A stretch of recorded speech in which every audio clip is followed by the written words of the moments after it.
มาសូមជម្រាបជូនអំពីប្រវត្តិត្រួសបាទព្រោះឯនេះគឺបានជម្រាបជូនម្ដងហើយបងប្អូនក្រហមគេមានស្រុកកំណើតមកពីខេត្តបាត់ដំបងបាទជាគុណសិស្សបានបង្រៀនរំសវណ្ណឌឿនមកពីក្លឹបភាគដនសំណាងនៅរៀនដៃជាគុណខ្មែរ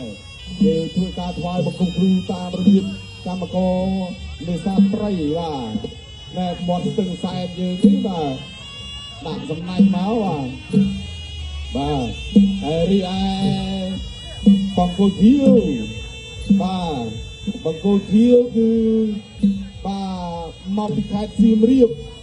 បាទជាគុណសិស្សបាទបងគ្រូស៊ុនបុធឿនមកពីក្លឹបរៀនសីមានគ្រប់គ្រឹះគុណខ្មែរបាទនៃសមាគមកីឡាប្រដាល់ខេត្តសៀមរាបបាទបង្គោលគ្រូតាមរបៀបអិនទ្រីសំដែងរិទ្ធ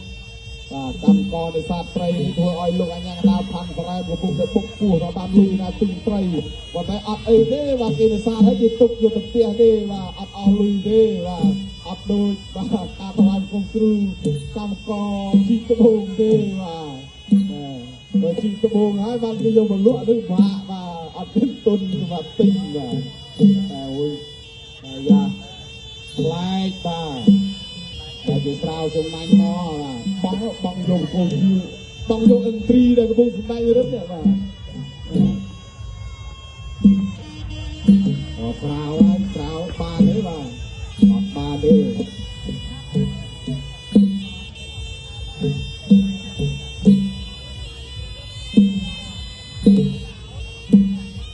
ាទឥឡូវនេះអិនទ្រីគេដាក់លោកទេសសិនឲ្យហើយបាទតែមកចាំមកចាប់ហើយខ្លាចមកជើងឥឡូវហ្នឹងបាទអត់អីទេចាប់ផ្ដើមបងហើយអា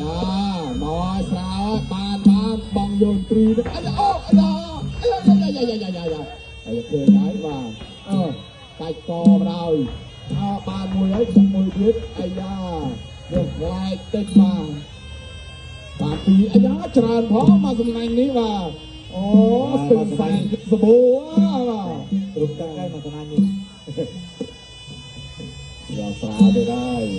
បានតែធំលើនេះដឹងតែបាទអូមកអូបានច្រើនផងបាទអូណែ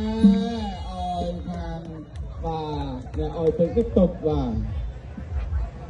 កីឡាករទាំងពីរកំពុងស្ដាប់បទបញ្ជានៃការប្រកួតប្រដាល់គុណខ្មែរពីលោកអញ្ញាកណ្ដាលផាន់សារ៉ែមលោកផាន់សារ៉ែមកំពុងតែណែនាំដល់នៅទី2ឲ្យជាក់ច្បាស់ពីបទបញ្ជាបាទនៃការប្រកួត